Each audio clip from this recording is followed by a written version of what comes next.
As I'm pretty sure Monday's video indicated, I was pretty sick.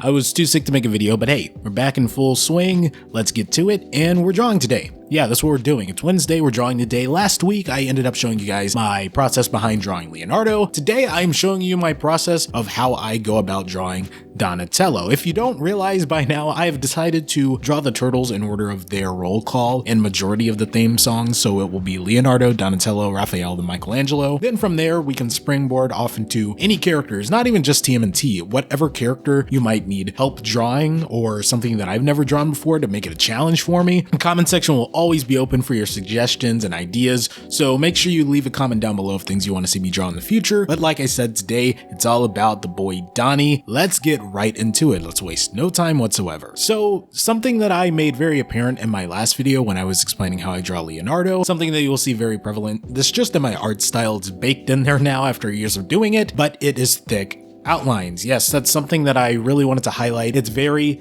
very reminiscent of things that you would see in cartoons from the late 90s, early 2000s, where I really watched, a lot of early 2000s cartoons. So you'd see it a lot in stuff like Danny Phantom, Dexter's Lab, Powerpuff Girls. Those are just some of the few things that come off the top of my head. And I think just because that's what I have watched for so long, those are the characters that I grew up drawing the most. That's what I picked from that era of cartoons to really hone in on my skills and try to come up with something that's original to me, but also has clear inspirations of things that got me into this whole drawing craze in the first place. Okay, so bringing it to Ninja Turtles in particular, a lot of things that kind of fed into me creating my version of the Turtles were obviously past incarnations of the Turtles themselves, whether it be in animation, whether it be in comic books, video games, movies, any form. I just kind of blended my favorite aspects of each version of the Turtles and put it all into my art style. That's not to say that like every version of Ninja Turtles ever, or even every version that I like, is implemented in here. I just had to pick and choose from a few, a handful, and a lot of those can be seen from the 2007 movie, the 2012 show,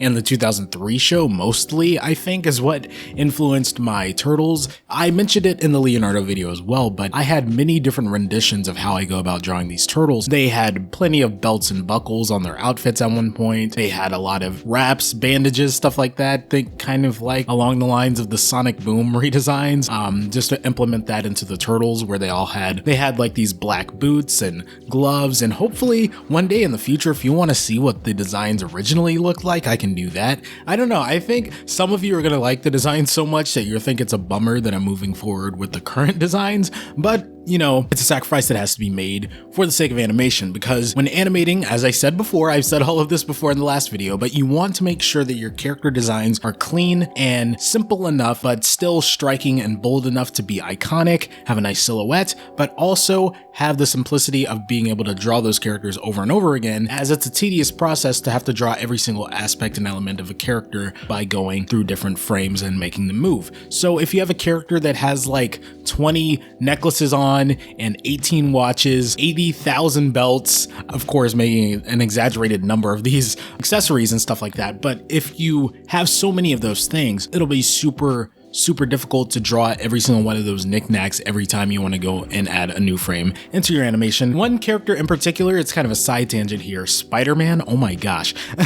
Drawing his webbing over and over again for me whenever I try to animate that character. I love Spider-Man, but drawing his webbing over and over again can be quite tedious. But if you can figure out a way to simplify the webs, make them, drawn in a way that still looks right to the character, but is still easy enough to replicate, then you're golden. So take that kind of mindset and apply it to anything, especially when you're creating original characters. Don't go too overboard. I know that it's very easy to think, oh man, this character would look cool with this and they would look cool with that.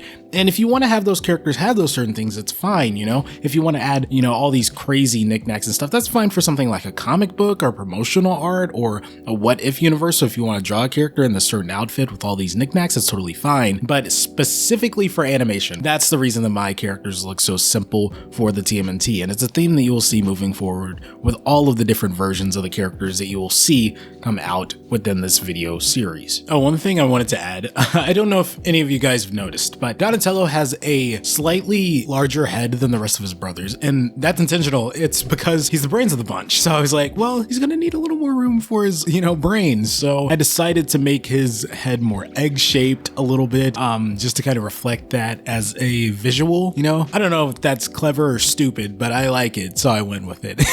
I'm genuinely sorry if you hate it, but I'm not taking it back. I personally like it. It works for me.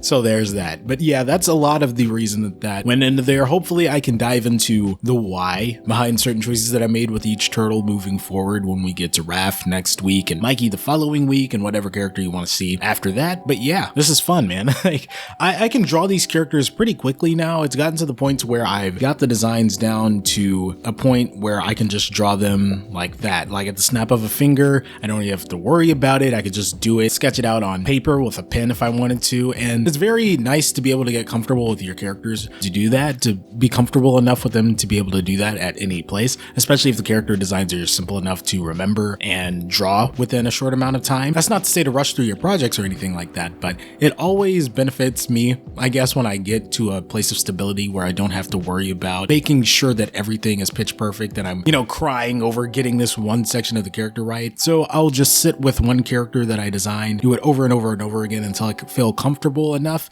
to just do it anytime that I want without having to make it a chore. It actually becomes fun to where I will sit and draw like Leonardo, Donatello, Raphael, and Michelangelo. I will draw them like 20 times on a piece of paper just because it's fun for me, because I've gotten so comfortable with drawing them that much. And it's good to be at that point. I would say I think it's really fun and neat to be at a state like that. So if you guys have characters, I encourage you to just draw them as much as possible. Make it fun, make a challenge out of it. If you got to listen to music, if you want to make a little drawing game, a little drawing challenge, whatever helps you to practice and solidify your foundation to a point to where you can just draw your characters anywhere, anytime, and have it look like your characters, you're going to be golden. So there you go. Those are just a few tips that I have for you today. I hope you guys enjoyed watching me draw Donatello and having this discussion with me. If you have anything that you want me to tackle, like any specific talking points that you want me to hit, anything that you want me to show in depth within these sit down, draw, talk videos, let me know. Whoever you want to see me draw in the future. Like I said, next up will be Raph and then Mikey. And after that, it's free reign for whoever you guys want to see me draw. TMNT related or not, just let me know in the comments below. Thanks for kicking it with me. I've been Geekly. You've been awesome. I'll catch you guys in the next one.